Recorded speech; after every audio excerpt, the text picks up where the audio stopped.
Salve, salve, colecionadores de cédulas e moedas do Brasil e do mundo. Eu sou o Fernando Ganin do programa Vivendo a História e hoje nós estamos dando sequência no nosso estudo, sobre os padrões monetários irregulares do Brasil e chegamos no período de Dom Afonso VI, o Vitorioso, 22º rei de Portugal.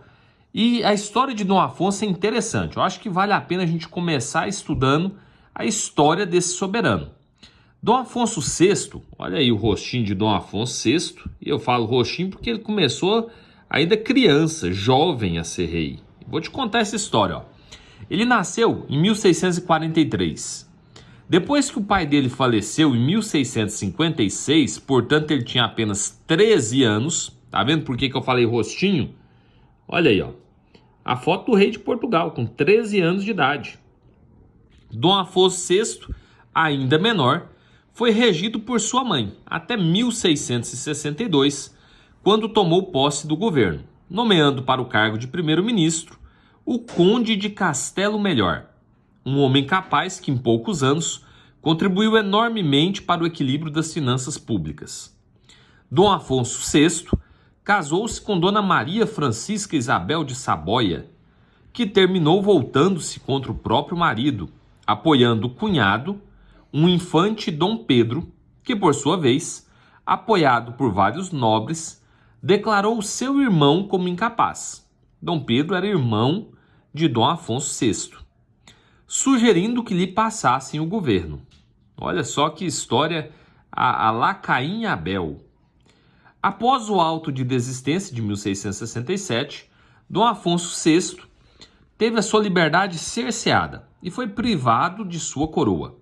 Então ele foi confinado nos aposentos do Paço e depois exilado e regressou por fim ao Palácio Real de Sintra, onde veio a falecer em 1683. Faleceu com 40 anos.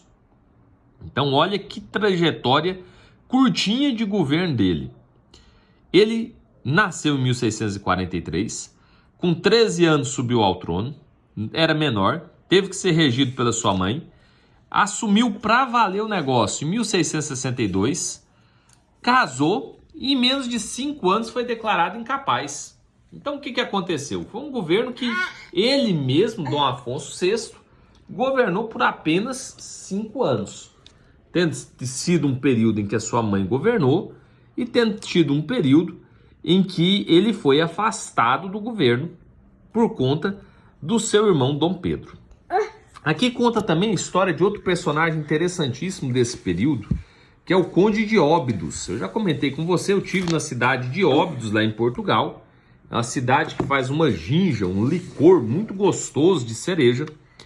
É uma cidade ainda ao estilo medieval, Óbidos é uma cidade que tem muralha, tem castelo, é uma cidade muito charmosinha.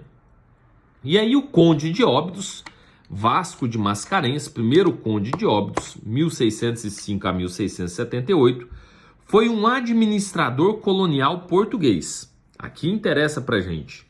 Governador geral do Brasil em 1640. Você lembra o que aconteceu em 1640, Que período do Brasil que nós estamos falando, 1640 é a época das invasões holandesas. E posteriormente nomeado vice-rei do Brasil. Pensa se o homem era importante. Ao passo de ser nomeado vice-rei do Brasil. Cargo que exerceu de 63 a 67. 63 a 67, portanto, no período em que Dom Afonso VI foi rei de Portugal, o Conde de Óbidos foi vice-rei do Brasil. Ele ordenou a quebra do padrão da moeda, passando as de R$ 3.650 para R$ 4.000, as de 1.760 para R$ 2.000 e assim por diante. As leis de 1662 e 63 ordenavam que fossem aplicadas em Portugal as contramarcas coroadas de 50, 100, 250, 300, 560 e 600. Nas moedas de prata, e os carimbos coroados de 1, 2 e 4 nas moedas de ouro. Para que essas ordens fossem executadas no Brasil, exigia-se a promulgação pelo Conde de Óbidos dada pelo longo regimento datado de 1663, que providenciou a elevação de 12,5% nas moedas de ouro e 25% nas de prata.